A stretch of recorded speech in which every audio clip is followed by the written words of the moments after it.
cinema makamema mapapaka cinema company.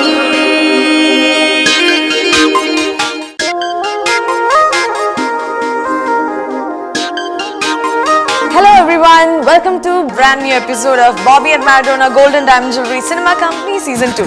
Cinema company.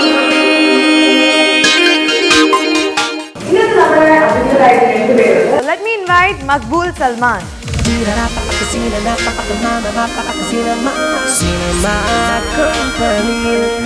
Hello Maqbool, welcome to the show.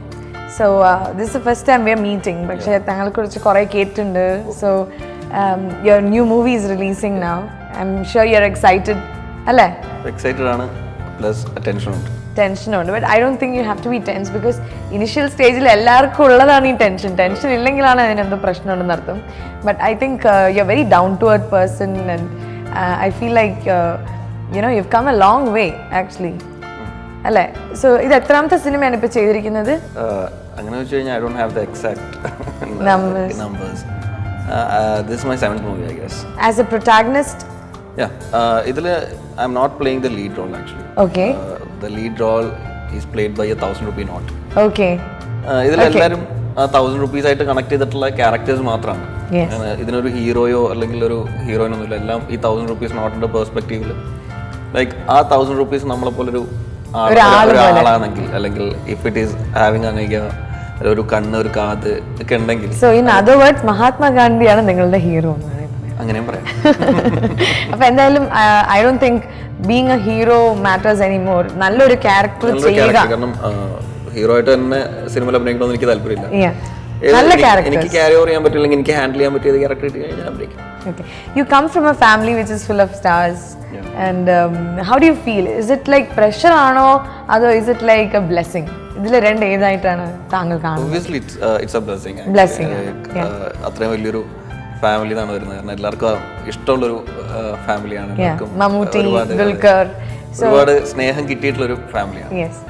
അവരുടെയൊക്കെ സ്നേഹം എനിക്കും കൂടി കിട്ടുന്നു എന്ന് ഓർക്കുമ്പോൾ ഒരു സന്തോഷം. Definitely. And as an actor also people have loved you എന്ന് എനിക്ക് തോന്നുന്നു. And you are just starting. It's just started. So all these days ചിലപ്പോൾ നമ്മുടെ പ്രായത്തിൻ്റെ ആയിരിക്കാം നമ്മളിങ്ങനെ ജോളി ആയിട്ടൊക്കെ നടന്നു. ഇപ്പം do you understand how serious this is what you're getting into? Like after my second movie, മാറ്റ്നിയിലാണ് ഞാൻ ഫസ്റ്റ് ഹീറോ ആയിട്ട് അഭിനയിക്കുന്നത്. അത് കഴിഞ്ഞപ്പോൾ തന്നെ കുറച്ച് സീരിയസ് ആയി. അതൊക്കെ ജോളി ആയിട്ട് നമ്മൾ തമാശക്ക് ചെയ്ത പോലെ. ഫസ്റ്റ് മൂവി എനിക്കൊരു ജോളിയായിരുന്നു, കാരണം ആസിഫ് ആയിരുന്നു ഹീറോ. അപ്പോൾ എനിക്ക് വലിയ തലവേദനകളൊന്നുമില്ല, കാരണം അധികം പ്രഷർ ഇല്ല. കാരണം എനിക്ക് എൻ്റെ ക്യാരക്ടർ മാത്രം ഭംഗിയാക്കി പടം ഇറങ്ങി കഴിഞ്ഞാൽ നല്ലതാണെങ്കിലും മോശമാണെങ്കിലും എനിക്ക് എൻ്റെ ഒരു ക്യാരക്ടർ എൻ്റെ ഒരു പെർഫോമൻസ് മാത്രമേ നോക്കൂ. സെക്കൻഡ് മൂവിലോട്ട് വന്നപ്പോൾ ഹീറോ ആയിട്ടാണ് വന്നത്. അത് മാറ്റ്നി. അതിൽ കുറച്ച് ടെൻഷനായിരുന്നു, കുറച്ച് സീരിയസ് ആയി. When you become the hero, I think all the pressure is on your shoulder എന്നൊരു ഫീലിംഗ് വരും. അത് കറക്റ്റ് ആണോ? അങ്ങനെയല്ല, എല്ലാവരുടെയും ഉത്തരവാദിത്തമാണ് ഒരു സിനിമ എന്ന് പറഞ്ഞു കഴിഞ്ഞാൽ അതിനകത്ത് വർക്ക് ചെയ്യുന്ന ഓരോരുത്തരുടെയും റെസ്പോൺസിബിലിറ്റി. പക്ഷേ സാധാരണ ഒരാൾ കാണുന്നത് ഇപ്പം എത്ര പേരുണ്ട്, ഒരാൾ സിനിമ കാണുമ്പം ചില ആൾക്കാർ ഓക്കെ ഡയറക്ടർ ആരാ അതൊക്കെ നോക്കും. പക്ഷെ ഇതൊന്നും അറിയാണ്ട് ഹീറോ ഹീറോയിൻ ഇവരുടെ മേലിലാണ് എല്ലാം സിനിമയും വിചാരിക്കുന്ന ആൾക്കാരുണ്ട്. ഫസ്റ്റ് മൂവി എനിക്ക് ഒത്തിരി പ്രഷർ ആയിരുന്നു, കാരണം അറിയാലോ ഈ ഒരു ഫാമിലി ബാക്ക്ഗ്രൗണ്ട് ഉള്ളതുകൊണ്ട്. ആ സമയത്ത് മൂത്താപ്പ ഓൾവേസ് മെഗാസ്റ്റാർ, പിന്നെ ദുൽഖർ സൽമാൻ അപ്പോൾ സ്റ്റാറായി വന്നുകൊണ്ടിരിക്കുന്നു.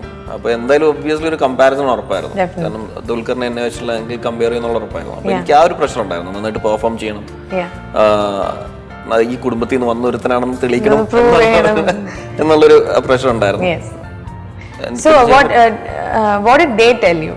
ഇപ്പം മമ്മൂക്കി ആവട്ടെ ദുൽഖർ ആവട്ടെ, what kind of discussions do you have with them? Actually എൻ്റെ ഫസ്റ്റ് മൂവി അസുരവിത്ത് കഴിഞ്ഞപ്പോൾ തന്നെ എനിക്ക് ആദ്യം വേണ്ടത് മൂത്താപ്പാട്ട് സമ്മതമായിരുന്നു. Okay, you can continue. ഇത് കിട്ടിക്കഴിഞ്ഞാൽ ഞാൻ സിനിമ കുറച്ചും കൂടി സീരിയസ് ആക്കാമെന്നാണ് വിചാരിച്ചത്.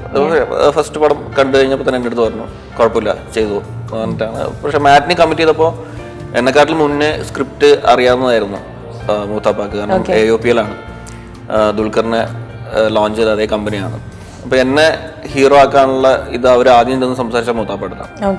അപ്പോൾ മൂത്താപ്പ ഇങ്ങനെ ഓൺലൈൻ കേട്ടു, മൂത്താപ്പ ഹാപ്പി ആയിരുന്നു. അത് കഴിഞ്ഞിട്ടാണ് അവർ എൻ്റെ അടുത്ത് വന്നതും അനീഷേട്ടൻ എന്നെ വിളിച്ച് കഥ പറയുന്നതും. കേട്ട് കഴിയുമ്പോൾ തന്നെ ഞാൻ പറഞ്ഞു ഞാൻ ചെയ്തോളാം. അങ്ങനെയാണ് മാറ്റിങ്ങിലോട്ട് വന്നത്. എല്ലാ രീതിയിലും ഇപ്പോഴും നല്ല സപ്പോർട്ട് ഉണ്ട്, കാരണം നമുക്കൊരു സിനിമയെ കുറിച്ച് എന്തെങ്കിലും കൺഫ്യൂഷൻ വന്നു കഴിഞ്ഞാൽ അല്ലെങ്കിൽ ഒന്ന് അറിയണമെന്ന് ഇത്രയും എക്സ്പീരിയൻസ്ഡ് ആയിട്ടുള്ളവരുള്ളപ്പോ പിന്നെ you don't have to worry അല്ല, എപ്പോഴും ഒരു ബാക്കപ്പ് പ്ലാൻ ഉണ്ട്. എന്തെങ്കിലും പറഞ്ഞിട്ടാണെങ്കിൽ യു കൻ ആസ്ക് ഹിം. എന്ത് കൺഫ്യൂഷൻ വന്നു കഴിഞ്ഞാലും I can go. I think that's the whole point of having a family. അതാണ് ഫാമിലിയുടെ വാല്യൂ എന്ന് പറയുന്നത്. എത്ര തന്നെ കരിയർ വൈസ് എത്ര തന്നെ ഡിഫറൻസ് ഒക്കെ വന്നാലും അൾട്ടിമേറ്റ്ലി ഫാമിലി ആവുമ്പം you are all the same എന്ന് എനിക്ക് തോന്നുന്നു. So I think you are really lucky to be part of this and all the best for your movie that's coming up. But we have one more guest today and she's also acted in your movie and അങ്ങനെയാണ് ഞങ്ങൾ ഇദ്ദേഹത്തിനെ meet ചെയ്യുന്നത്. Let's invite 1000 producer as well as ഇതിലൊരു ആക്ട്രസും കൂടി ആയ Nishi Govind. Hello, welcome to the show. Nishi, like you are a producer, എല്ലാവർക്കും ഒരു പുതിയ ഫേസ് ആയിരിക്കും ഇപ്പം, പക്ഷെ I'm sure വൈകാണ്ട് she'll be very familiar to all of you because you have done one 3D movie, Mayapuri, and then now 1000 Rupino. 1000 രണ്ടു രീതിയിലും പറയാൻ തോന്നുന്നു അല്ലേ? ഇഷ്ടമുള്ളവർക്ക് ഇഷ്ടം തന്നെ, അല്ലെങ്കിൽ 500 + 500 ഒന്നും വേണം, അങ്ങനെ പറയണ്ട. അപ്പൊ ഇതെങ്ങനെയാണ് പ്രൊഡ്യൂസർ ആയത്? ലൈക്ക് അതുകൊണ്ട് എനിക്കും കുറച്ച് കഥകളൊക്കെ ഉണ്ട്. ഞാനും ഭയങ്കരമായിട്ട് എഴുതും കേട്ടോ. ലൈക്ക് നമ്മളിങ്ങനെ എങ്ങനെ ഒരു പ്രൊഡ്യൂസർ ആയെന്ന് ചോദിച്ചാൽ എനിക്കിപ്പം മക്ബൂല് പറഞ്ഞ പോലെ വലിയ ഫാമിലി ബാക്ക്ഗ്രൗണ്ട് ഒന്നും അവകാശപ്പെടാനൊന്നും ഇല്ല. വലിയതല്ല, ഒന്നുമില്ല. എൻ്റെ ഫാമിലിയിൽ ആരും തന്നെ ഫിലിം ഫീൽഡിലുള്ളവരാരും ഇല്ല. എന്തോ എനിക്ക് ഫിലിമിനോട് നേരത്തെ എനിക്കൊരു എൻ്റെ ഒരു പാഷൻ തന്നെയാണ്. ആ ഇടയാണ് എനിക്ക് മായാപുരി 3D മൂവിയിലൊരു മെയിൻ ഹീറോയിനായിട്ട് തന്നെയുള്ള ഒരു ക്യാരക്ടർ വരുന്നത്. നെഗറ്റീവ് ക്യാരക്ടർ ആയിരുന്നു. അപ്പോൾ തന്നെ പലരും എതിർത്തു, ഫസ്റ്റ് തന്നെ നെഗറ്റീവ് ക്യാരക്ടർ ചെയ്യരുത്, ക്യാരക്ടർ ചെയ്യണം. പക്ഷെ അങ്ങനെ പലരും എതിർത്തെങ്കിലും അപ്പൊ ഞാൻ പറഞ്ഞത് എല്ലാവരും ചെയ്യാറില്ലല്ലോ, അപ്പൊ എനിക്കിങ്ങനെ ഇത് വന്നപ്പോൾ ഞാനൊരു ചലഞ്ച് എടുക്കുന്നു. അങ്ങനെ ഞാനത് ചെയ്യുമായിരുന്നു. അത് ചെയ്തപ്പം അതിൻ്റെ ആ സെറ്റിൽ വെച്ചിട്ടാണ് ഈ 1000ന്റെ കഥ. ഈ ഡയറക്ടർ തന്നെയാണ് സ്ക്രിപ്റ്റ് റൈറ്ററും. അപ്പം അവരെന്നോട് പറയും. അവിടെ നിന്ന് എനിക്ക് ഈ കഥയോട് ഞാൻ ഒരുപാട് എനിക്ക് ഇഷ്ടം തോന്നി. അങ്ങനെ എനിക്ക് നേരത്തെ മൈൻഡിലുണ്ടായിരുന്നു നല്ലൊരു കഥ വന്നാൽ എനിക്കൊരു പ്രൊഡ്യൂസ് ചെയ്യണം മൂവി. അത് ഒരു പ്രൊഡ്യൂസർ ജീവിതം എങ്ങനെയുണ്ട്? ടെൻഷൻ പിടിച്ചാണോ? പിന്നെ അത് ചോദിക്കേണ്ട ആവശ്യമുണ്ടോ? അതാണ് ഇപ്പോഴും ഓടി കയറി വന്നതല്ലേ, ആ ഒരു ടെൻഷൻ നന്നായിട്ടുണ്ട്. So how did you approach Maqbool? മനസ്സിലുണ്ടായിരുന്നു ഇങ്ങനത്തെ ഒരു ആക്ടറായിട്ട് വർക്ക് ചെയ്യണം, അതോ was it director's choice? Actually സത്യം പറഞ്ഞാൽ ഡയറക്ടർ ചോയ്സ് തന്നെയാണ്. കാരണം എനിക്ക് ഫിലിം ഫീൽഡിൽ ഇപ്പം ഒരുപാട് ആർട്ടിസ്റ്റുകൾ അങ്ങനെ ഞാനത് ഒരുപാട് വന്നിട്ടില്ലല്ലോ. അപ്പം എനിക്ക് ഞാൻ ആക്ച്വലി വർക്ക് ചെയ്യുന്നത് ദുബായിലാണ്. അപ്പോൾ അതിൽ ഒരുപാട് ഫിലിം കാണുക, ഒരുപാട് അതിനോട് ഒരുപാട് അറ്റാച്ച്മെന്റ് കുറവാണ്. അതുകൊണ്ട് തന്നെ ഈ ഒരു ക്യാരക്ടർ വന്നപ്പം 2-3 ആൾക്കാരുടെ പേര് ഡയറക്ടർ പറയായിരുന്നു. അപ്പം അതിൽ മക്ബൂലിന്റെ പേര് ഞാൻ തന്നെയായിരുന്നു സാക്ഷി. എങ്ങനെയുണ്ടായിരുന്നു മക്ബൂലിന്റെ അഭിനയമൊക്കെ? മക്ബൂലിന്റെ അഭിനയം ശരിക്കും മക്ബൂൽ 1-2 സീനിൽ ഞെട്ടിപ്പിച്ചു കളഞ്ഞു. കാരണം ഈ സാധാരണ നമ്മൾ ഓടി വന്നിട്ട് സത്യം എനിക്ക് പേടിയായി. ഞാൻ മക്ബൂലിനെ വഴക്ക് പറയുകയും ചെയ്തിട്ടുണ്ടായിരുന്നു. പേടിപ്പിക്കരുന്നല്ല, വല്ലതും പറ്റിയിട്ടുണ്ടെങ്കിൽ നമുക്കതൊരു എന്തെങ്കിലും ഒരു പ്രിക്കോഷൻസ് ഒന്നും എടുക്കാതെയാണ് പുള്ളി ഓടിയിട്ട് ഇങ്ങനെ സ്ലിപ്പായിട്ട് വീഴുന്ന ഒരു പോർഷൻ ഉണ്ടായിരുന്നു. ആ സ്ലിപ്പ് വീഴുമ്പം പുള്ളി ഇങ്ങനെ കാല് തന്നെ ബാക്കോട്ട് അടിച്ചു വീഴാണ്. അപ്പോൾ അവരോട് സാധാരണ ഷൂട്ട് ചെയ്യുമ്പോൾ ഒരു ബെഡോ അങ്ങനെ എന്തെങ്കിലും ഇട്ടിട്ട് വേണം വീഴാൻ. പക്ഷെ ഒന്നും ഇടാതെ ആ ഒരു ഓൺ ലാൻഡിലേക്ക് ഒന്നും ഇടാതെ മീൻസ് അങ്ങനെ അതിപ്പോ കാണണം. പ്രൊമോഷൻ ഉദ്ദേശിച്ചത് നിലത്ത് ഞാൻ ഫസ്റ്റ് ഒന്നും എടുക്കാതെ ഞാൻ പറഞ്ഞു. അപ്പൊ ഒരു അങ്ങനത്തെ ഒന്നും ചെയ്യാൻ പുള്ളി അത് ഓടി വന്നിട്ട് സ്ലിപ്പായിട്ട് അങ്ങ് വീഴുമായിരുന്നു ബാക്ക് അടിച്ചിട്ട്. അത് കണ്ട് സത്യം പറഞ്ഞാൽ ഞാൻ ഷോക്കായി പോയി. ഒറിജിനാലിറ്റി ഫീൽ അങ്ങനെയാണ് മക്ബൂൽ എനിക്ക് എക്സ്പ്ലെയിൻ ചെയ്ത് തന്നത്. എനിക്കൊരു ഒറിജിനാലിറ്റി ഫീൽ ചെയ്തില്ല, അതുകൊണ്ടാണ് ഞാൻ ഇങ്ങനെ ചെയ്തത്. പക്ഷെ ബാക്ക് അടിച്ച് അങ്ങനെ വീഴുമ്പോ നട്ടെല്ലാം അടിച്ച് വീഴുക എന്ന് പറഞ്ഞാൽ അത്രയും ബോഡിയാണ്. അതിൽ എന്നാലും അപ്പം മക്ബൂല് തെളിയിച്ചു. I think that's the main characteristic of a good actor or a good creative person. Because he believes that whatever he gets is a grace of God എന്ന് വിശ്വസിക്കുന്ന ഒരാളായിരിക്കണം. അങ്ങനെയാണ് വിശ്വസിക്കുന്നത്. കാരണം ഞാൻ ഈ പറഞ്ഞ പോലെ എന്റെ ഫാമിലി ബാക്ക്ഗ്രൗണ്ട് യൂസ് ചെയ്യേണ്ടതാണ് സിനിമയിൽ വന്നത്. ഞാൻ അവിടെ പോയിട്ട് ഞാൻ മമ്മൂട്ടിയുടെ അനിയന്റെ മോനാണ്, അല്ലെങ്കിൽ ദുൽഖറിന്റെ അനിയനാണ്, ഇബ്രാഹിം കുട്ടിയുടെ മോനാണെന്ന് ഉപയോഗിച്ചിട്ടില്ല. അന്നും ഞാൻ ആഗ്രഹിച്ചത് ലൈക്ക് ഒരു ഡയറക്ടർക്ക് എന്നെ കണ്ടിട്ട് അല്ലെങ്കിൽ ഞാൻ കൊടുക്കുന്ന ഓഡിഷൻ കണ്ടിട്ട് ഇവൻ ഈ ക്യാരക്ടറിന് ആപ്റ്റ് ആണ് എന്ന് തോന്നി കിട്ടുന്ന ക്യാരക്ടർ മാത്രം മതി. അങ്ങനെയാണ് ആഗ്രഹിച്ചത്. അല്ലാണ്ട് വെറുതെ സജഷൻ ഒന്നും ചെയ്യേണ്ട ആവശ്യമില്ല. ആൻഡ് ഐ തിങ്ക് മക്ബൂലിനെ പോലത്തെ ക്യാരക്ടേഴ്സ് ഒക്കെ ഇനി വരും കാലത്ത് ഇനി കുറെ ഇങ്ങനത്തെ ക്യാരക്ടേഴ്സ് ആണ്. ബിക്കോസ് ഇന്നത്തെ movies are based on real life characters. അങ്ങനത്തെ ക്യാരക്ടേഴ്സ് ചിലപ്പോൾ ആക്ട് ചെയ്യാൻ പറ്റുന്നതല്ല, റിയൽ ലൈഫിലും കുറച്ചും കൂടി എന്താ പറയാ മക്ബൂലിന്റെ പോലത്തെ characters. I think I often see lot of real life characters like you in പക്ഷേ ഞാനത് ഇടയ്ക്ക് പറയുന്നത് മക്ബൂലിന് ഈ ഒരു ക്യാരക്ടർ എന്ന് പറഞ്ഞാൽ നെഗറ്റീവായിട്ട് തന്നെയാണ് പുള്ളി ഇതിനകത്ത് ചെയ്തിരിക്കുന്നത്. കുറച്ച് ഒരു വില്ലൻ ക്യാരക്ടറാണ് ചെയ്തത്, നല്ലൊരു സ്ട്രോങ് ആയിട്ടുള്ള. പക്ഷെ പുള്ളി അല്ലാതെ ചെയ്തതുകൊണ്ട് തന്നെ മക്ബൂലിനെ സംബന്ധിച്ച് എനിക്ക് തോന്നുന്നു 2 ക്യാരക്ടറും പുള്ളിക്ക് ആപ്റ്റാണ്, നന്നായിട്ട് ചെയ്യാൻ പറ്റും. ഇതിലത് തെളിയിച്ചു കഴിഞ്ഞു. And I don't think there is negative character അങ്ങനത്തെ ഒരു ഇതില്ല. നെഗറ്റീവ് മീൻസ് നല്ല bad actor. I think that is what there is, because if you see Rajinikanth, Shah Rukh Khan, they all started off as hardcore negative characters. ആ സിനിമയൊക്കെ കണ്ടിട്ട് ആൾക്കാർ പേടിച്ച് ഇവരെ വെറുത്തു പോയെന്നാ പറയുന്നത്. ആദ്യത്തെ അവരുടെ ക്യാരക്ടേഴ്സ് ഒക്കെ കണ്ടിട്ട് പെണ്ണുങ്ങൾക്കൊക്കെ ഇവരെ പേടിയായിരുന്നു അവരെ കാണുമ്പോഴൊക്കെ. It's about them doing justice. അവരന്ന് വിചാരിച്ചു അത്രയും നെഗറ്റീവ് ചെയ്യണ്ട, ഞാൻ കുറച്ച് നെഗറ്റീവ് അന്ന് ചെയ്തിരുന്നെങ്കിൽ probably they would have proved themselves as a bad actor. അതെ, അതിപ്പോ ഞാൻ പറഞ്ഞ മായാപുരിയിൽ നെഗറ്റീവ് അപ്പൊ പലരുടെ മനസ്സിൽ അങ്ങനെ ഒരു ചിന്തയുണ്ട്. നമുക്ക് അങ്ങനെ ഒരു അല്ല, ഇപ്പം ജനങ്ങൾക്ക് അറിയാം അവർ ആക്ട് ചെയ്യുന്നതാണെന്ന് മനസ്സിലാക്കാനുള്ള ജനങ്ങൾക്ക് ഉണ്ട്. അതുകൊണ്ട് ഇപ്പൊ നല്ലതായിട്ട് ആക്ട് ചെയ്തു, നന്നായിട്ട് ആക്ട് ചെയ്തില്ല എന്ന് മാത്രമേ പറഞ്ഞു. അതെ, ഇപ്പോഴത്തെ ഇത് അങ്ങനെ തന്നെയാ. അതെ, ഇപ്പം നമ്മള് ഐ സിനിമയിലും സുരേഷ് ഗോപിനെ കണ്ടിട്ട് നമ്മളെല്ലാവരും ആരാധിച്ചു പോയില്ലേ? അത്രയും നെഗറ്റീവ് ക്യാരക്ടർ, അതോ അത്രയും സ്ട്രോങ് നെഗറ്റീവ് ക്യാരക്ടർ അദ്ദേഹം ചെയ്തിട്ട് കൈയടി വാങ്ങിച്ചിട്ടാണ് നമ്മൾ പോയത്. സോ എന്തായാലും ടെൽ മീ അബൌട്ട് യുവർ 1000 ഒരു നോട്ട് പറഞ്ഞ കഥ എന്നാണ് നമ്മുടെ ഫിലിമിന്റെ ശരിക്കും ഉള്ളത്. അപ്പം ഒരു നോട്ടിന്റെ കഥയാണ് നമ്മൾ പറയുന്നത്. നമ്മൾ ഇപ്പം രാവിലെ നമ്മുടെ കയ്യിൽ നിന്ന് ഒരു നോട്ട് പോകുമ്പം നമുക്കിപ്പം കഴിഞ്ഞ ദിവസം മക്ബൂ എന്നെ പറയണ്ടായി, അത് നോട്ട് പോകുമ്പോൾ നമ്മൾ ഒരിക്കലും നമുക്ക് ആ കയ്യിൽ നിന്ന് പോകുമ്പോഴൊരു വിഷമം, അയ്യോ ഇത് ഇത്രയും ചിലവായല്ലോ എന്നൊന്നല്ലാതെ ആ നോട്ട് എവിടെ പോകുന്നു, അത് പിന്നെ എന്ത് സംഭവിക്കുന്നു നമ്മൾ ആരും അന്വേഷിച്ചിട്ടില്ല. നോട്ട് ആരൊക്കെ കൈ കൂടെ പോകും, നമ്മൾ അതിനെപ്പറ്റി ചിന്തിക്കാറേ ഇല്ല. നമ്മളപ്പോൾ അത് വരുന്നുണ്ടോ ഇതൊന്നും നമ്മൾ അറിയുന്നില്ല. ഇത് നമ്മൾ കൊടുക്കുന്നു, ഇത് വാങ്ങുന്നു, തിരിച്ചു പോരുന്നു, അത്രേ ഉള്ളൂ. പക്ഷെ അത് കഴിയുമ്പം ഒരു നോട്ട് എത്ര ആള് കയ്യിൽ കൂടെ ഒരു ദിവസം രാവിലെ തുടങ്ങി അത് കൈമാറി പോകുന്നു. ആ കൈമാറി പോകുന്ന സമയങ്ങളിൽ വരുന്ന ആരുടെയൊക്കെ കൈമാറി പോകുമ്പോൾ അവരുകളിലെല്ലാം ഉണ്ടാവുന്ന ഇൻസിഡന്റ്, ആ നോട്ടിന് കാരണം സംഭവിച്ചുകൊണ്ടിരിക്കുന്ന പിന്നെ നോട്ടിന് അങ്ങനെ ഒരാളുടെ കയ്യിൽ പെടുമ്പം ആ നോട്ടിന് പറയാനുള്ള സന്തോഷങ്ങള്, ചിലപ്പോൾ സങ്കടമായിരിക്കും, ഒരു എവിടെയും കുടുങ്ങിപ്പോയി എന്നുള്ള വിഷമം, പിന്നെ കിളി ഉണ്ട കുറച്ച് അനുഭവങ്ങൾ, അങ്ങനത്തെ ഒക്കെ നോട്ടിനുണ്ട്. അപ്പൊ നോട്ടിന് കണ്ണും കാതും ഒക്കെ ഉണ്ടായിരുന്നെങ്കിൽ എന്തൊക്കെ പറയുമായിരുന്നു എന്നാണ് നമ്മൾ ഈ പ്രേക്ഷകരെ ഈ ഹീറോയിൻ ഫീമെയിൽ ആർട്ടിസ്റ്റ് ഉണ്ട്. ഫീമെയിൽ ആർട്ടിസ്റ്റ് ലിമയാണ് നായിക, ലിമ ബാബു. ഞങ്ങള് പിന്നെ ഒരു ഫിലിമിൽ അഭിനയിച്ചിട്ടുണ്ട് ലിമ, നേരത്തെ പട്ടം പോലെ ഫിലിമിലൊക്കെ അഭിനയിച്ചിട്ടുണ്ട് ലിമ. ലിമയാണ് വന്നിട്ട് മ്യൂസിക് ചെയ്തിരിക്കുന്നത് രാജു ആലങ്കാടാണ്. ചെയ്തു, എല്ലാം ചെയ്തു വെച്ചിട്ടുണ്ട്. ഒരു പ്രൊഡ്യൂസർ എന്ന നിലയിൽ ഞാൻ എന്റെ സിനിമകളിൽ ഞാൻ ഇത്രയും ഒരു പ്രൊഡ്യൂസറിന്റെ പാർട്ടിസിപ്പേഷൻ കണ്ടിട്ടില്ല പ്രൊമോഷനൊക്കെ വേണ്ടിയിട്ട്. So Maqbool, tell me about your hobbies. What do you do at home? ഇപ്പൊ ഒരു ഫ്രീ ദിവസം കിട്ടിയാൽ what do you do? ഒരു ഫ്രീ ദിവസം കിട്ടിക്കഴിഞ്ഞാൽ ഞാൻ വെറുതെ ഇരിക്കും. വെറുതെ ഇരിക്കുന്ന ആ മുഖം അല്ലേ ലൈക്ക് ഞാൻ ഒരുപാട് ലൈക്ക് മൂവീസ് ഒരുപാട് കാണും, ഡൗൺലോഡ് ചെയ്തിട്ട്. ലൈക്ക് നമുക്ക് ഇവിടെ കിട്ടാൻ ചാൻസ് ഇല്ലാത്ത സിനിമകളൊക്കെ ഡൗൺലോഡ് ചെയ്യും. കാരണം ഞാനൊരു പൈറസി ആളാന്ന് പറയരുതല്ലോ. അല്ല, കാണാൻ ഇപ്പൊ നമുക്ക് ഫോറിൻ ലാംഗ്വേജ് മൂവീസ് ഒക്കെ ആണെങ്കിൽ ഞാൻ ഡൗൺലോഡ് ചെയ്ത് കാണും. നമുക്ക് കിട്ടുന്ന ഫ്രീ ടൈമിൽ അതാണ് ചെയ്യാറ്. പിന്നെ എന്റെ ഫ്രണ്ട്സ് ആയിട്ടുള്ള കറക്കങ്ങളാണ്. കാരണം എന്റെ ഫ്രണ്ട്സ് എന്ന് പറഞ്ഞു കഴിഞ്ഞാൽ ആസിഫ് അലി ടീമാണ്. നമ്മൾ പരമ്പള്ളി നാട്ടിൽ ഇപ്പോഴത്തെ ഞങ്ങളുടെ ഹാങ് ഔട്ട് ആണ് ബോഫൽ സ്ട്രീറ്റ്. അപ്പൊ എല്ലാ ദിവസവും വൈകുന്നേരം ഒരു 6 മണി തൊട്ട് 10-11 മണി വരെ അവിടെ തന്നെ ആയിരിക്കും. കാരണം ഈ പറഞ്ഞ പോലെ ആസിഫ് ഒക്കെ എല്ലാരും ഒന്ന് ഫ്രീ ആവുന്ന സമയത്താണ് നമ്മൾ എല്ലാരും കൂടി കാണാറ്. അപ്പൊ ആ കാണുമ്പോ ഒരു ഫെസ്റ്റിവൽ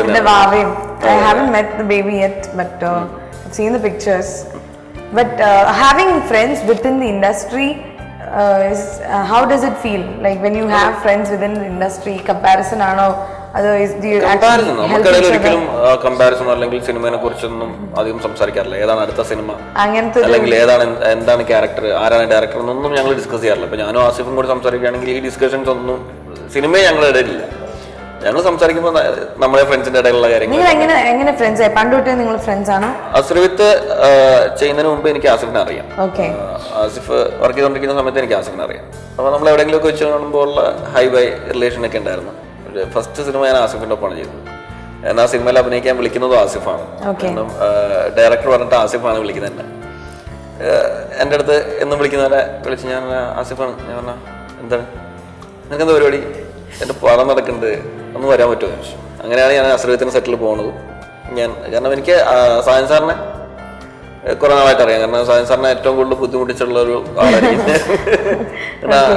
സായൻ സാറിന്റെ ഒരു ന്യൂസ് കണ്ടിട്ടാണ് പുതുമംഗളം വെച്ചിട്ട് പടം ചെയ്യുന്നു എന്ന് പറഞ്ഞിട്ടാണ് ഞാൻ സായൻ സാറിനെ മീറ്റ് ചെയ്യാൻ പോകുന്നത്. അന്ന് മുതൽ പുള്ളിക്കൊരു തലവേദനയാണ്. ഞാൻ ആസിഫിനോട് പറഞ്ഞ ആസിഫ് ഞാനിപ്പോ പറഞ്ഞാൽ ശരിയാവില്ല, കാരണം സായൻ സാറിന്റെ പടമല്ലേ, സായൻ സാറിന്റെ അടുത്ത് ഞാൻ റോള് ചോദിച്ചിട്ടുണ്ട്, എനിക്ക് പോകാനൊരു മടി, ഇല്ല നീ കുഴപ്പമില്ല നീ വന്നോളാൻ പറഞ്ഞു. അങ്ങനെ പിന്നെ രണ്ടാമത് സായൻ സാറിനെ വിളിച്ചു. സായൻ സാറെ വിളിച്ചിട്ട് ചോദിച്ചു എന്താ പരിപാടി. ഞാൻ പറഞ്ഞു നിങ്ങളുടെ പുറത്ത് എനിക്ക് ചാൻസ് ഒന്നും ഇല്ലല്ലോ, നാളെ എനിക്ക് വീണ്ടും കാണണം, ചാൻസ് ചോദിക്കണം, ഇതൊക്കെ തന്നെ, നിങ്ങൾ എനിക്ക് ചാൻസ് ഒന്നും ഇല്ല, നിങ്ങൾ പടം തുടങ്ങി, നിങ്ങൾ കുഴപ്പമില്ല നമുക്ക് ഷൂട്ടിംഗ് ഒക്കെ കാണാം, നീ നാളെ ലൊക്കേഷനിലോട്ട് വരാൻ പറഞ്ഞു. എനിക്ക് ഷൂട്ട് കാണണ്ടത് ഇല്ല കുഴപ്പമില്ല വന്നോളാൻ പറഞ്ഞു. ശരിക്കും ഞാൻ സിനിമയിൽ വരുന്നത് ഒരു പണിഷ്മെന്റിലൂടെയാണ്. അതൊരു മിസ്കമ്മ്യൂണിക്കേഷൻ ആയിരുന്നു ആക്ച്വലി. സായൻ സാർ എൻ്റെ അടുത്ത് പറഞ്ഞു അതിരപ്പള്ളിയിലാണ് ഷൂട്ട്. അപ്പൊ അന്ന് എന്നെ വിളിച്ച ദിവസം അതിരപ്പള്ളിയിലായിരുന്നു ഷൂട്ട്.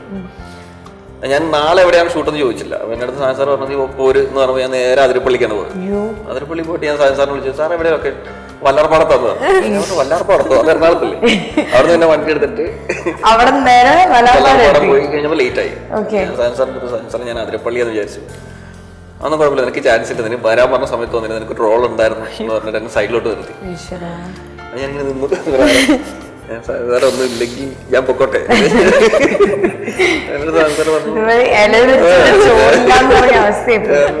ഇവിടെ വരെ എത്തി, ഇപ്പൊന്നുമില്ല. 12:30 ആയപ്പോൾ ലൊക്കേഷനിലെത്തി. ഒരു 5 o'clock വരെ ഞാൻ വെയിറ്റ് ചെയ്തു. ഒരു 5 മണിയാകുമ്പോൾ ഞാൻ എനിക്ക് ബോറടിച്ച് തുടങ്ങി. പരിപാടി ഒന്നും ഇല്ലെങ്കിൽ നീ വെയിറ്റ് ചെയ്യും, നീ അങ്ങോട്ട് പോകണമെന്ന് ചോദിച്ചിട്ട് വെയിറ്റ് ചെയ്യിച്ചു. ഒരു 15 മിനിറ്റ് കഴിഞ്ഞപ്പോൾ എൻ്റെ അടുത്ത് പറഞ്ഞു ഇതാണ് ക്യാരക്ടർ, ചെയ്യാൻ താല്പര്യമാണ്. ഞാൻ പറഞ്ഞു എന്ത് കിട്ടിയാലും ചെയ്യും. അങ്ങനെയാണ് അസ്രവിത്തിലെ മെസ്സി എന്ന് പറഞ്ഞ ക്യാരക്ടർ. നല്ലൊരു സ്റ്റാർട്ട് ആയിരുന്നു എനിക്ക് ഭയങ്കര. എനിക്ക് തോന്നുന്നു കുറച്ചും കൂടി ചെയ്തുകൊണ്ടിരുന്നതിനെക്കാട്ടിലും കുറച്ച് ഡിഫറെന്റ് ആയിട്ട് മൂവി ആയിട്ട് എനിക്ക് തോന്നുന്നു അസ്രവിത്ത് ചെയ്തു. അപ്പൊ അതായിരുന്നു യോർ എൻട്രി. അതും റാഗിങ്ങിലൂടെയാണ്, ലൈക് കോളേജിലൊക്കെ പോകുമ്പോൾ റാഗ് ചെയ്യുന്ന പോലെ ഒരു ചെറിയൊരു റാഗിങ് ഒക്കെ. ഇവിടെ എങ്ങനെ ഈ സെറ്റില് റാഗിങ് ഒക്കെ ഉണ്ടായിരുന്നോ? ഈ സെറ്റിൽ എന്താ പറഞ്ഞാൽ ആദ്യത്തെ എനിക്കൊരു 5 ദിവസം ഭയങ്കര വിഷമായിരുന്നു. കാരണം എന്റെ അടുത്ത് കഥ പറഞ്ഞപ്പോ കുറ്റം പറയാറ്. കാരണം എന്റെ അടുത്ത് ബിബിൻ ചേട്ടൻ പ്രൊഡക്ഷൻ കൺട്രോളറാണ്, അദ്ദേഹത്തിനകത്തൊരു ക്യാരക്ടർ ചെയ്തിട്ടുണ്ട്. അത് പറഞ്ഞില്ലെങ്കിൽ എനിക്ക് അടുത്തോടെ കിട്ടൂല. നമ്മള് ഈ പരിപാടിക്ക് ബിബിൻ ചേട്ടനാണ് എന്നെ വിളിച്ചിട്ട് സ്ക്രിപ്റ്റ് പറഞ്ഞു. അപ്പോ സാധാരണ നമ്മുടെ അടുത്ത് സ്ക്രിപ്റ്റ് പറയുന്നത് അതിലെ ഡയറക്ടർ അല്ലെങ്കിൽ സ്ക്രിപ്റ്റ് റൈറ്റർ ആയി. പക്ഷെ ബിബിൻ ചേട്ടൻ എൻ്റെ സ്ക്രിപ്റ്റ് പറഞ്ഞപ്പോൾ ഞാൻ ബിബിൻ ചേട്ടൻ ചോദിച്ചു, ബിബിൻ ചേട്ടൻ നിങ്ങളാണ് കഥ എഴുതിയത്? കാരണം എല്ലാം ആ പടം തുടക്കം മുതൽ അവസാനം വരെ കട്ടക്ക് എനിക്ക് പറഞ്ഞതാണ്. ഞാനിങ്ങനെ നിങ്ങളാണോ കഥ എഴുതിയത്? അല്ല, എനിക്ക് അറിയാവുന്ന കഥയാണ് ഞാൻ പറഞ്ഞത്. ഞാൻ പറഞ്ഞു എനിക്കിന് സ്ക്രിപ്റ്റ് വായിക്കേണ്ട കാര്യമില്ല, അത്രയും ഡീറ്റെയിൽ ആയിട്ടൊരു 3/4 മണിക്കൂർ കൊണ്ട് എനിക്ക് കംപ്ലീറ്റ് പടം പറഞ്ഞു. ഞാൻ പറഞ്ഞു എനിക്ക് അന്ന് പറഞ്ഞ വേറൊരു ക്യാരക്ടർ. ഞാൻ പറഞ്ഞൊരു 10 മിനിറ്റ് കഴിഞ്ഞിട്ട് ഞാൻ വിളിക്കാം എന്ന് പറഞ്ഞിട്ട് ഞാനിങ്ങനെ നെഗറ്റീവ് ക്യാരക്ടർ പറഞ്ഞു. ഞാൻ പറഞ്ഞു എനിക്ക് ആ ക്യാരക്ടർ ചെയ്താൽ കൊള്ളാൻ പറഞ്ഞിട്ട് ഞാൻ എപ്പോഴും ഈ സോഫ്റ്റ് നായകൻ ക്യാരക്ടർ ചെയ്ത് എനിക്കൊരു വില്ലൻ ചെയ്താൽ കൊള്ളാന്നുണ്ടെന്ന് പറഞ്ഞപ്പോൾ 2 ദിവസം കഴിഞ്ഞിട്ട് വിളിക്കാന്ന് പറഞ്ഞു. അങ്ങനെ 2 ദിവസം കഴിഞ്ഞപ്പോഴാണ് എന്നെ വിളിച്ചു പറഞ്ഞത് ഓക്കെയാണ് നമുക്കത് ചെയ്യാം. അപ്പോൾ മുകേഷ് ഏട്ടൻ, ഷമി ഏട്ടൻ, ഗണേഷ് ഏട്ടൻ, ഭരത്തുണ്ട്, ബിയോൺ ഉണ്ട്, രാഗേന്ദു ഉണ്ട്, അങ്ങനെ ഞാൻ ഭയങ്കരമായിട്ട് നമുക്ക് അടിച്ചു പൊളിക്കാൻ പറ്റിയ ടീം മൊത്തം ഉണ്ട്. ഞാൻ ഫസ്റ്റ് ലൊക്കേഷൻ ചെന്നു, ഞാൻ നോക്കുമ്പോൾ ഞാൻ മാത്രമേ ഉള്ളൂ. ഞാൻ വിചാരിച്ച് വരുമായിരിക്കും, ഇവരൊക്കെ വരും. 2ാമത്തെ ദിവസം വെയിറ്റ് ചെയ്ത് ആരും വന്നില്ല. എനിക്ക് ലൊക്കേഷൻ കഴിഞ്ഞ് കഴിഞ്ഞാൽ നമുക്കൊന്ന് ഷൂട്ട് കഴിഞ്ഞ് നമ്മൾ റൂമിലെത്തി കഴിയുമ്പോൾ ഒന്ന് അടിച്ചു പൊളിക്കാനൊന്നും ആരുമില്ല. ഞാൻ ഇങ്ങനെ ആലോചിച്ച് ഇങ്ങനെ അടിച്ചു പൊളിക്കുക എന്ന് പറഞ്ഞു കഴിഞ്ഞാൽ വേറെ അടിച്ചു പൊളിയല്ല. സാധാരണ ഈ ഷൂട്ട് കഴിയുമ്പോൾ ഞാൻ വണ്ടി എടുത്തിട്ട് കറങ്ങാൻ പോകും, സിനിമയ്ക്ക് പോകും. പിന്നെ ഇവരായിട്ട് കത്തി വെക്കുക. ഇവരെയൊക്കെ പിന്നെ ഇനി ചിലപ്പോ ഞാനിങ്ങനെ ആകെ ടെൻഷനായി പോയി. ഞാൻ മാത്രമേ ഉള്ളൂ ഈ സിനിമയിൽ, ഇനി പറ്റിച്ചാണോ, ഇവരൊന്നും ഇല്ലേ ഇനി. ഞാൻ ബിബിചേട്ടടുത്ത് ഭരത് വരും, ഭരത് നാളെ മറ്റന്നാളും എത്തും. പിന്നെയാണ് എനിക്ക് മനസ്സിലായത് എനിക്ക് അവരായിട്ട് കോമ്പിനേഷൻ സീൻ ഇല്ല. കാരണം ഈ 100 രൂപയുടെ ഈ 1000 രൂപ ട്രാവലിംഗ് ആയതുകൊണ്ട് ആ സംഭവം പറയുമ്പോൾ ഞാൻ മാത്രമേ ഉള്ളൂ ആ ഷൂട്ടിൽ. എല്ലാവർക്കും അങ്ങനെ തന്നെയാ കോമ്പിനേഷൻ സീൻസ് കുറവായിരുന്നു. പിന്നെ ക്ലൈമാക്സിലാണ് നമ്മൾ എല്ലാരും കൂടി. അപ്പോഴും എനിക്ക് കോമ്പിനേഷൻ സീൻസ് എന്ന് പറഞ്ഞു കഴിഞ്ഞാൽ കുറവായിരുന്നു. ഭരത്തിന്റെ ഒപ്പം ഒറ്റ ഷോട്ടേ ഉള്ളൂ കോമ്പിനേഷൻ.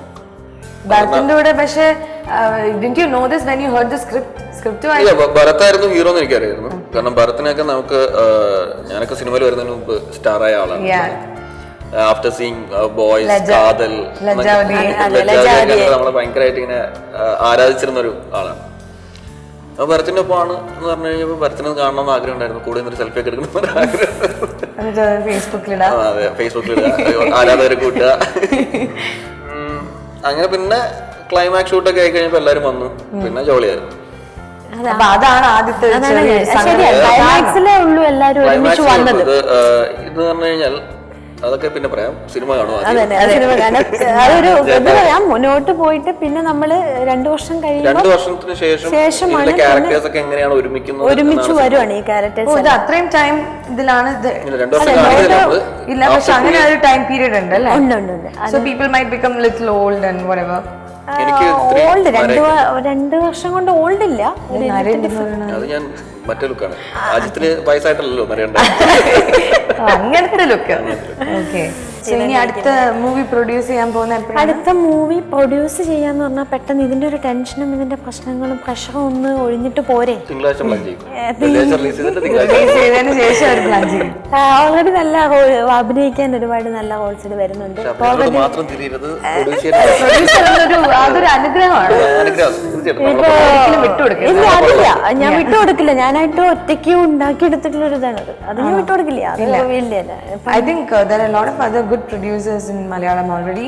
Women നോക്കുകയാണെങ്കിൽ I think Sandra, she's there, and അവരെ എന്നെ ഒന്നും ഒരിക്കലും അടുത്ത് പോലും വെക്കാൻ പറ്റില്ല. കാരണം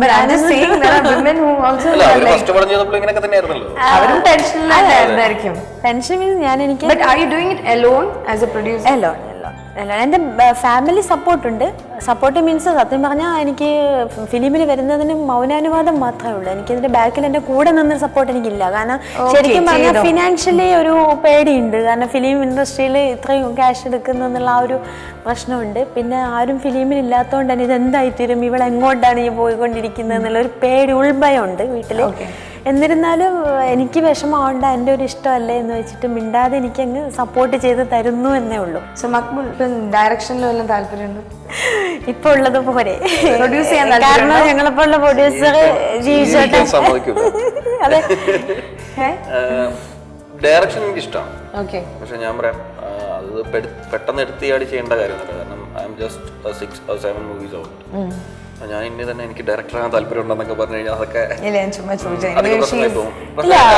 സിനിമയെ കുറിച്ച് അറിയാൻ താല്പര്യമുണ്ട് കൂടുതൽ. അല്ലെങ്കിൽ സിനിമയിലെ ഓരോ ഡിപ്പാർട്ട്മെന്റ്സിനെ കുറിച്ച് അറിയാൻ താല്പര്യമുണ്ട്, അവരുടെ വർക്ക്സിനെ പറ്റി അറിയാൻ താല്പര്യമുണ്ട്. കാരണം ഈ മാറ്റ്നി മുതൽ ഈ ഞാൻ പറഞ്ഞ സിനിമ എനിക്ക് ഒരുപാട് ആഗ്രഹവും പാഷനൊക്കെ കുറച്ചും കൂടി കൂടി. അപ്പം ഞാൻ ഈ ഫ്രീ ടൈം കിട്ടുന്ന സമയത്തൊക്കെ ഞാൻ ഏറ്റവും കൂടുതൽ ഞാൻ ഷൂട്ടില്ലാത്ത സമയത്തും ഞാൻ ലൊക്കേഷനിലുണ്ടാവും. ഞാൻ അനീഷേട്ടൻ്റെ സൈഡിൽ തന്നെ ഉണ്ടാവും. അനീഷേട്ടൻ അതെന്താണ് ഇതെന്താണ് എന്നൊക്കെ ചോദിച്ച് മനസ്സിലാക്കാം. കൂടെ തന്നെ നിന്നിട്ട് അപ്പൊ എൻ്റെ അടുത്ത് അനീഷേട്ടൻ തന്നെ ചോദിച്ചിട്ടുണ്ട്, നീ ഇന്നത്തെ നായകനാണ്, അസിസ്റ്റന്റ് ഡയറക്ടർ. ഞാൻ പറഞ്ഞു, പക്ഷേ എനിക്ക് അറിയാൻ കൂടുതൽ താല്പര്യം ഉണ്ടായിരുന്നു. ഭാവിയിൽ എന്താവും അറിയില്ല. അപ്പൊ നമ്മളിങ്ങനെ സിനിമയെ കുറിച്ച് കുറെ പറഞ്ഞു. ഇനിയിപ്പോ സിനിമ ചെയ്യുന്ന നിങ്ങളുടെ ഒരു IQ EQ ലെവലൊക്കെ നമ്മൾ ചെക്ക് ചെയ്യാൻ പോവാണ്. അപ്പൊ അതിനനുസരിച്ച് നമുക്കിനി സിനിമയിൽ നിന്ന് എക്സ്പെക്ട് ചെയ്താൽ മതിയല്ലോ. ആദ്യം നമ്മൾ ഈ ഒരു ഇതിലൊരു എന്ന് വെച്ചാൽ ആദ്യം നിങ്ങൾ പറയുന്നതിന് മുമ്പ് ആൻസർ അറിയാമെങ്കിൽ ആദ്യം വിസിലടിക്കണം. വിസിൽ അടിച്ചിട്ട് വേണം നിങ്ങൾ ആൻസർ പറയാൻ. Okay, first question. ചപ്പാത്തി മറിച്ചിടുന്നത് എന്തുകൊണ്ട്? ചട്ടമാണ്. ഏറ്റവും വലിയ വഴി വിസിലടിച്ചിട്ട് പറയൂ. അത് പറ്റില്ല, അത് വിസിലടിക്കാതെയാ പറഞ്ഞത്. ഇല്ല, വിസിലടിച്ചിട്ട് പറഞ്ഞു. ഇനി ശ്രദ്ധിച്ചേക്കും, ഞാൻ വേണമെങ്കിൽ പതുക്കെ വായിക്കാം. 18 വയസ്സ് തികഞ്ഞ എല്ലാവരും ആരും കാണാതെ ഒളിച്ചിരുന്ന് ചെയ്യുന്നത് എന്ത്? വിസിലെവിടെ? ഞാൻ അടിച്ചു. ഞാൻ കേട്ടില്ല. ഞാൻ അടിച്ചു. വിസിലടിക്കൂ. 1, 2 മാർക്സ്. ഓക്കെ, ഇത് വിട്ടുകൊടുത്താണെന്ന് തോന്നുന്നു അല്ലേ? ഓക്കെ. പോലീസുകാർക്കും പട്ടാളക്കാർക്കും ഏറ്റവും വലിയ ടെൻഷൻ എന്താണ്? നമ്മുടെ സ്കൂളിലൊക്കെ ഇത് ചെയ്യാറുണ്ട്. രാവിലെ അസംബ്ലിയിൽ കോപ്പി അടിക്കുന്നല്ല. കറക്റ്റ്. അപ്പം 3, 1. അതാണ് നട്ടാൽ മുളയ്ക്കാത്ത പയർ. അയ്യോ, നട്ടാൽ മുളയ്ക്കാത്ത. അതേപോലെ ഒരു വാക്ക് വേറെ ഉണ്ട്. ഇതിങ്ങനെ വീൽ പവർ.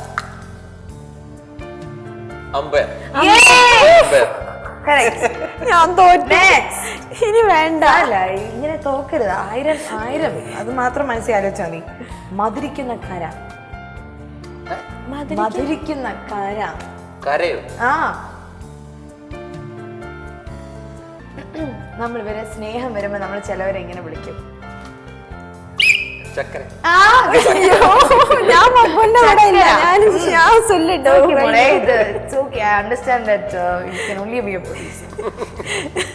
കുഴപ്പമില്ല. നമുക്ക് ഇനി ഇനി കുറച്ചും കൂടി ക്വസ്റ്റ്യൻസ് ഉണ്ട്. ഇതിൽ വിടാണ്ട് പിടിച്ചോളൂ. ചിത്രം കാണിക്കാൻ കഴിവുള്ള നാവ്. ചിത്രം കാണിക്കാൻ കഴിവുള്ള നാവ്.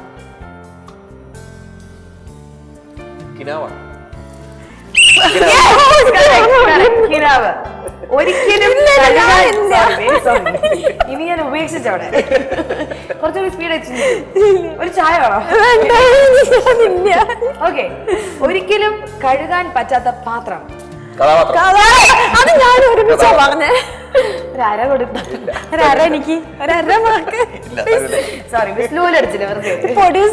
ഒരു കാര്യം ചെയ്യും. ഇനിയിപ്പൊ ആൻസർ അറിയില്ലെങ്കിൽ വിസ്ലെങ്കിലും അടിക്കാം. അതിലെങ്കിലും ഞാൻ മാർക്ക് തരാം. ഓക്കെ, ഞാൻ വേഗം പറയാം.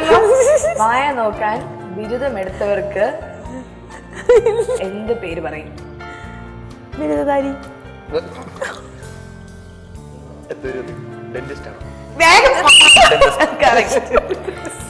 ബിരുദധാരി എന്നൊക്കെ. അത് വായ നോക്കാനാണോ? Okay, next. ചിരിപ്പിക്കുന്ന സെന്റ്. സോറി, ചിരിപ്പിക്കുന്ന സെന്റ്. കറക്റ്റ്.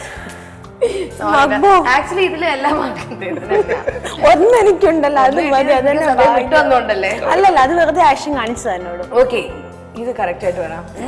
പേന കൊണ്ടുണ്ടാക്കുന്ന പക്ഷി. പെൻഗിൻ. പറയൊന്ന്. പെൻഗിൻ. കറക്റ്റ്. അപ്പൊ ഒരു 2 മാർക്ക് കിട്ടി. ഇങ്ങനെ ലീഡ് ചെയ്ത് നിൽക്കുന്ന ഇവർക്ക് വേണ്ടി ഒരു ക്വസ്റ്റ്യൻ കൂടി ചോദിക്കാം. ആരും ഇഷ്ടപ്പെടാത്ത പണം. പണം. ആരും ഇഷ്ടപ്പെടാത്ത പണം. ക്ലൂ. ആവശ്യമില്ലാണ്ട് നമ്മൾ ചില ആൾക്കാരെ ഡാഷ് ചെയ്യരുത്. ഓക്കെ, ഈ പണത്തിന് മുമ്പ് ആരോ ഉണ്ട്. ഇതിൽ കൂടെ ഒരു ക്ലൂ എനിക്കില്ല. ഇനി പറ വേഗം. കറക്റ്റ്, ആരോപണം. ഇതിൽ വലിയ ക്ലൂ എനിക്കില്ല. ഈ പണത്തിനുള്ള ആരോ ഉണ്ട്. കണക്ക് കൂട്ടലിൽ ഉപയോഗിക്കുന്ന മാനം. ശതമാനം. കറക്റ്റ്. ഓ, ഇതൊക്കെ ഇപ്പൊ പ്രൊഡ്യൂസർ ആയതുകൊണ്ട് പഠിച്ചു കേട്ടോ. എത്ര ശതമാനം അതൊക്കെ പഠിച്ചിട്ടുണ്ട് കേട്ടോ. ഓക്കെ, സുഖത്തിലും ദുഃഖത്തിലും ഉള്ളത്.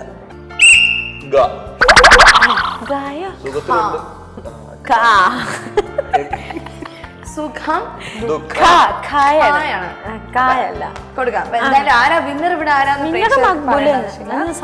വിസിലടിച്ച് ഇങ്ങനെ എല്ലാരെയും തോപ്പിച്ചുകൊണ്ടിരിക്കുന്നു നമ്മുടെ മക്ബൂൽ സൽമാനാണ് നമ്മുടെ ഈ ടൗണില് വിന്നർ ആയിരിക്കും. പക്ഷെ കുഴപ്പമില്ല, ഇങ്ങനെയാണ് നമ്മൾ ഫസ്റ്റ് മൂവി അല്ലേ ഇപ്പൊ ചെയ്തിരിക്കുന്നത്. പ്രൊഡ്യൂസർ സെക്കൻഡ്, അതൊക്കെ ഇനി പഠിച്ചു വരും.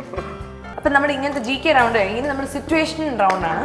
വേറെ I will give you one situation. നിങ്ങൾ അതിനൊരു ഭയങ്കര സൊല്യൂഷൻ കണ്ടുപിടിക്കണം. ഫോർ എക്സാമ്പിൾ, നിങ്ങളിപ്പോൾ മുതൽവൻ സിനിമ കണ്ടിട്ടില്ലേ? അതിൽ പെട്ടെന്ന് ഒരു ദിവസത്തേക്ക് നിങ്ങളിങ്ങനെ you gonna be like one powerful guy. അപ്പോൾ നിങ്ങൾ എന്ത് ചെയ്യും സമൂഹത്തിന് വേണ്ടി? ഇപ്പോൾ കേരളത്തിൻ്റെ മെയിൻ ആൾ നിങ്ങളാണ്. നിങ്ങൾ പറയുന്നതാണ് ഇനി കേരളത്തിൽ നടക്കാൻ പോകുന്നത്. So what will you do Maqbool? ഒരു ദിവസം വിത്തിൻ 1 day കൊണ്ട് എന്താ ബാഹുബലി ചെയ്യാൻ പോണേ? ഇങ്ങനെ ആടിക്കൊണ്ടിരിക്കോ? ഞാൻ ആലോചിക്കും, ഒരു ദിവസം ഒത്തിരി ആലോചിക്കും. എന്നിട്ട് പാസ്. ഒരു കാര്യമെങ്കിലും ചെയ്യണം അറ്റ്ലീസ്റ്റ്. ഓക്കെ, ഒരു ദിവസം അല്ലെങ്കിൽ 2 ദിവസം ആദ്യം നിശ്ചയിച്ചു പറയും. കാരണം ഒരു സിനിമ ചെയ്തുള്ള ഇതൊക്കെ ഉണ്ടല്ലോ, പരിചയമൊക്കെ ഉണ്ടല്ലോ. ഒരു ദിവസം കൊണ്ട് നമുക്ക് ഒന്നും ചെയ്യാൻ പറ്റുമെന്ന് എനിക്ക് തോന്നുന്നില്ല. കേരളത്തിലെ എല്ലാ പോസ്റ്റർ എടുത്ത് മാറ്റിയിട്ട് 1000 പോസ്റ്റർ മാത്രം അത് പറ്റും, അത് ഞാൻ ചെയ്യാം. അങ്ങനെയൊക്കെ പറയരുത്, പ്രേക്ഷകരുടെ വില പറയരുത്. സർക്കാരിന്റെ ഖജനാവിന് കാശ് കൊടുക്കും ഫ്ലെക്സ് അടിക്കാൻ. ഇല്ല, അതൊന്നുമില്ല. ഒരു ദിവസം കൊണ്ട് ചെയ്യാന്ന് വെച്ചാൽ അപ്പം കുറച്ച് ഒരു ദിവസം കൊണ്ട് എത്രത്തോളം റോഡ് നന്നാക്കാൻ പറ്റുമോ അതൊക്കെ. ഇല്ല, നിങ്ങളുടെ വീട്ടിനടുത്തുള്ള അല്ലല്ല, റോഡ് നന്നാക്കല്ല, അപ്പൊ നമുക്ക് ചെയ്യാൻ പറ്റുന്ന വേറെ വല്ല കാര്യങ്ങളും ചെയ്യാം. I think you should ask something else. Like, for example, നിങ്ങൾ വീട്ടിലിരിക്കുകയാണ്, ഭയങ്കര tension situation. So how do you deal with it? നിങ്ങൾ അതിങ്ങനെ ലെറ്റ് ഇറ്റ് ബി ടെൻഷൻ ആയിട്ട് തന്നെ ഇരിക്കുമോ, അതോ നിങ്ങൾ അത് ഡീൽ ചെയ്യും? ഡീൽ ചെയ്യും. ഷോ അല്ല, മുല്ലെടുത്തേക്കാം. Resting കേട്ടതിന്റെ tension. Tell me, how will you deal with it? അല്ലല്ല, എന്താണ് ആ ടെൻഷൻ എന്ന് വെച്ചാൽ അതിനുള്ളത് ഡീൽ ചെയ്യും. എങ്ങനെയാണ് എന്ന് വെച്ചാൽ അത് എല്ലാത്തിനും ഒരു ഡീലിംഗ് ആയിരിക്കില്ല. ഓക്കെ, അങ്ങനെ തന്നെ ആയിരിക്കണം. കാരണം ഒരു പ്രോബ്ലം വന്നു കഴിഞ്ഞാൽ അതൊരിക്കലും പിന്നെ ചെയ്യാം, അല്ലെങ്കിൽ പിന്നത്തേക്ക് മാറ്റി വെക്കാം വിചാരിച്ചു കഴിഞ്ഞാൽ ഇരട്ടി ടെൻഷൻ ആവും. അപ്പൊ തന്നെ ഡീൽ ചെയ്ത് വിടുന്നതായിരിക്കും നല്ലത്. ഇപ്പൊ നിങ്ങൾ നേരത്തെ ചോദിച്ചില്ല എൻ്റെ അടുത്ത് ടെൻഷൻ വന്നാൽ എന്താ പെട്ടെന്ന് ഇതാക്കും. എനിക്ക് ഈ ഒരു പ്രൊഡ്യൂസ് ചെയ്യുന്ന സമയത്ത് എനിക്ക് ഇവരുടെ എല്ലാം ക്ലിയർ ചെയ്യാൻ പറ്റുമെന്നുള്ള ഉറപ്പുള്ളതുകൊണ്ടാണ് ഞാൻ ഇതിൽ വന്നത്. അല്ലെങ്കിൽ എനിക്ക് പറ്റില്ല, എൻ്റെ മെൻ്റലി എനിക്കത് അക്സെപ്റ്റ് ചെയ്യാൻ പറ്റില്ല. എനിക്ക് പിന്നെ നിൽക്കാൻ പറ്റില്ല. ഒരു ബില്ല് വന്നാൽ അത് അടച്ചു കഴിഞ്ഞാൽ എനിക്ക് സമാധാനമുള്ളൊരു വ്യക്തിയാണ് ഞാൻ. അങ്ങനെ ഒരാളാണ് ഞാൻ. ഇപ്പം ദുബായിൽ നിൽക്കുമ്പം ക്രെഡിറ്റ് കാർഡ് ഇല്ലാത്ത വിരലിൽ എണ്ണാവുന്നവരേ ഉണ്ടാവുള്ളൂ ക്രെഡിറ്റ് കാർഡ് യൂസ് ചെയ്യാത്തവർ. ഒരു ക്രെഡിറ്റ് കാർഡ് ഇതുവരെ ഞാൻ എടുത്തിട്ടില്ല. കാരണം എനിക്ക് ഭയങ്കര ടെൻഷനുള്ളൊരു കാര്യം. പൈസ ആർക്കെങ്കിലും കൊടുക്കാനുണ്ടെങ്കിൽ പൈസ വരുന്നത് അല്ല അങ്ങനെ. അയ്യോ, എൻ്റെ അമ്മ ഇത് ചോദിക്കില്ലേ? ഇല്ല, എൻ്റെ ഫാമിലിയിൽ എനിക്ക് ബാക്കപ്പ് ഉള്ളതുകൊണ്ട് എൻ്റെ ഫാമിലിയിൽ നിന്ന് പിന്നെ ഗൾഫിൽ ബാക്കപ്പ് ഉണ്ട് എനിക്ക്. പിന്നെ വേറെ ഉള്ളതെന്ന് പറഞ്ഞാൽ ഞാൻ പറഞ്ഞില്ലേ, ദുബായിൽ വർക്ക് ചെയ്യുന്നുണ്ട്. മാന്യമായിട്ടുള്ള ജോലിയാണ്. അതുകൂടാതെ എനിക്ക് അവിടെ ഒരു ജനറൽ ട്രേഡിംഗ് കമ്പനി ഉണ്ട്, A1 ജനറൽ ട്രേഡിംഗ് കമ്പനി. അപ്പോൾ വരുമാനം ഉണ്ട്. വരുമാനം ഫിലിമിലേക്ക് എന്നെ മാറ്റി വെച്ചു എന്നുള്ളതാണ് എൻ്റെ. That's amazing. I'm proud of you, my girl. ഞാൻ ഇതുവരെ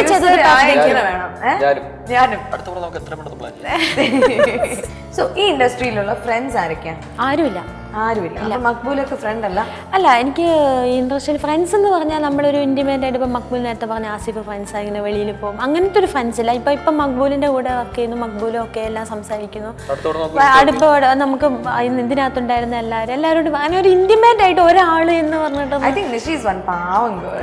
അല്ല, അത്ര പാവമൊന്നും അല്ല ഞാൻ. നമുക്ക് തോന്നുക ഓക്കെ, പാവന്നല്ലോ.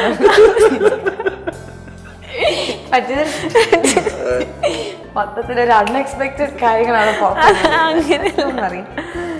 ഗൾഫിലാണെങ്കിൽ എനിക്ക് ഫ്രണ്ട്സ് ഇല്ല, ഫ്രണ്ട്സ് കുറവാണ്. കാരണം നമുക്ക് അവിടെ എന്ന് പറഞ്ഞാൽ ഭയങ്കര പഞ്ചില്ല, വർക്ക് ഭയങ്കര പഞ്ചിങ് ആണ്. പഞ്ചിങ് 10 മിനിറ്റ് ലേറ്റ് ആയ സാലറി കെട്ട്, അത് അങ്ങനെ എനിക്ക് തരാൻ പറ്റില്ല, അങ്ങനത്തെ ബുദ്ധിമുട്ട്. അപ്പോൾ അവിടെ എത്രയായിരിക്കും ഓഫീസെല്ലാം അങ്ങനെയല്ലേ. അപ്പോൾ അതുകൊണ്ട് തന്നെ അവിടുത്തെ അത് ഇല്ലാകുമ്പോൾ ഫ്രണ്ട്സിനൊന്നും നമുക്ക് സമയമില്ല. പിന്നെ അവിടുന്ന് ഒരു ദിവസം ലീവ് വീക്കെൻഡ് പറന്ന് ഇവിടെ എത്തും, ഈ കാര്യങ്ങളൊക്കെ ചെയ്യും. അപ്പോൾ ഫ്രണ്ട്സ് അങ്ങനെ നടക്കുക, സംസാരിക്കാൻ ടൈമില്ല. പിന്നെ എൻ്റെ 2 ചേട്ടത്തിയമ്മമാർ, ഏട്ടൻ്റെ 2 വൈഫിലെ ചേട്ടത്തിയമ്മമാര്. എനിക്ക് ചേച്ചി അനിയത്തിയൊന്നുമില്ല. എന്തെങ്കിലും ഉണ്ടെങ്കിൽ ചേട്ടത്തിയമ്മമാരോട് ഷെയർ ചെയ്യും, പറയും. ഓക്കെ, അപ്പം നിങ്ങൾ രണ്ടുപേരും വന്നതിൽ ഭയങ്കര ഒരു സന്തോഷമുണ്ട്. നേരത്തെ നമ്മളൊരു ഗെയിം കളിച്ചില്ലേ? ശരിക്കും ഞാൻ അങ്ങനത്തെ ഒരു ടൈപ്പ് ചെയ്യല്ല. ഗിഫ്റ്റ് ഒക്കെ എനിക്ക് കൊടുക്കാൻ ഭയങ്കര ഇഷ്ടമാണ്. സോ ലാവിഷ് ആയിട്ട് അങ്ങനെ രണ്ടുപേർക്കും, ബിക്കോസ് ജയിച്ചതിന് അർത്ഥമില്ല അല്ലേ? അപ്പൊ നമ്മളൊരു എക്സ്ട്രാ വിസിൽ അത് കൊണ്ടുപോയിക്കോളൂ. അതാണ് നമ്മുടെ ഒരു എക്സ്ട്രാ ഗിഫ്റ്റ്. സോ ആദ്യത്തെ ഗിഫ്റ്റ് ഞാൻ കൊടുക്കാൻ പോവാണ്.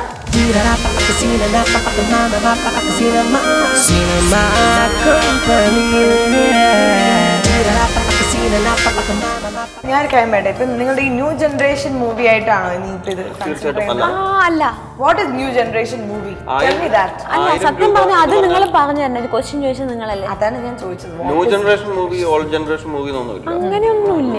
കാരണം ഇപ്പോഴത്തെ ഒരു ട്രെൻഡിനനുസരിച്ച് വരുന്ന പടമാണോ? എനിക്ക് തോന്നുന്നു പഴയ പ്രേം നസീർ മൂവി അല്ല, പോലും എനിക്ക് തോന്നുന്നു സീനിയർ ആർട്ടിസ്റ്റ് ഓരോ ഒന്നും ഇല്ലാതെ ജനറേഷനുള്ള മമ്മൂക്കയും മോഹൻലാലൊക്കെ ചെയ്ത ആദ്യത്തെ സിനിമ അവരുടെ കാലത്ത് അത് ന്യൂ ജനറേഷൻ മൂവിയായിരുന്നു. എനിക്ക് തോന്നാന്നല്ല അതിലേറെ ഈ വലിയ സീനിയർ ആർട്ടിസ്റ്റ് ഒന്നും ഇല്ലാതെ എങ്ങനെ കുറച്ച് ന്യൂ ഫേസ് ഒക്കെ എടുക്കുന്നതാണോ ന്യൂ ജന, എനിക്കൊന്നും മനസ്സിലായില്ല. ഇപ്പൊ സിനിമാക്കാർ ഏറ്റവും കൂടുതൽ ടെൻഷൻ അടിച്ചുകൊണ്ടിരിക്കുന്നത് ഇതിനു വേണ്ടിയിട്ടാണ്, എന്താണ് ന്യൂ ജനറേഷൻ മൂവി എന്ന് കണ്ടുപിടിക്കാൻ. ആ ഒരു ഡെഫിനേഷൻ അത് ഡിക്ഷണറി എനിക്ക് മനസ്സിലായി. പക്ഷെ നമ്മുടെ മൂവിന് ഒരു ന്യൂ ജനറേഷൻ മൂവി എന്നൊന്നും പേരിടാൻ ഒരിക്കലും ഞാൻ സമ്മതിക്കില്ല. സമ്മതിക്കില്ല. ഇല്ലേ, ഒരിക്കലും സമ്മതിക്കില്ല. കാരണം 1000 രൂപ എന്ന് പറഞ്ഞാൽ ന്യൂ ജനറേഷൻ സാധനമല്ലല്ലോ, പണ്ടേ ഉള്ളല്ലേ. ശരിക്കും ഈ സിനിമ പണ്ട് നിങ്ങൾക്ക് എടുക്കാൻ പറ്റില്ല. 1000 രൂപ നോട്ടില്ല അന്നായിരുന്നു. ന്യൂ ജനറേഷൻ അപ്പോഴാണ് നമ്മൾ 100 രൂപ വെച്ചെടുക്കായിരുന്നു. എന്തായാലും കുഴപ്പമില്ല. എന്തായാലും താങ്ക് യു സോ മച്ച്. ഇനി നിങ്ങൾക്ക് പ്രേക്ഷകരോട് എന്താ പറയാനുള്ളത് about this movie? പ്രൊഡ്യൂസർ പറയൂ. പ്രൊഡ്യൂസർ എന്നുള്ളതിൽ എൻ്റെ ഈ കൊമേഴ്ഷ്യൽ പക്ക എൻ്റർടൈൻമെൻറ്റ് മൂവിയാണ്. അപ്പോൾ സാധാരണ നമുക്ക് ജനങ്ങൾക്ക് കൊടുക്കാൻ പറ്റുന്നത്, ഡയറക്ടർക്കാണെങ്കിലും പ്രൊഡ്യൂസറാണെങ്കിലും നമുക്ക് കൊടുക്കുന്നത് സാധാരണ ഒരു നായിക പരിവേഷത്തോടു കൂടിയുള്ള ഒരു മൂവിയൊക്കെയാണ് ചെയ്യാറ്. അതിൽ നിന്നും ഇപ്പം നമുക്ക് ഇന്ത്യയിൽ നിന്ന് എടുത്തു നോക്കുകയാണെങ്കിൽ തന്നെ ഒരു 1000 രൂപ നോട്ടിൻ്റെ കഥ, അത് കഥ പറയുന്ന ഒരു നായകനും നായികയായിട്ട് വരുന്ന ഒരു ഫിലിം ഇപ്പം ഇത് തന്നെ എന്ന് എനിക്ക് അവകാശപ്പെടാൻ പറ്റും. എല്ലാവരും മൂവി കാണണം. എന്നെ എന്നല്ല, ഞങ്ങളെ മൂവിയെ സപ്പോർട്ട് ചെയ്യണം. നമുക്ക് സെൽഫി എടുക്കാം. Okay, sure.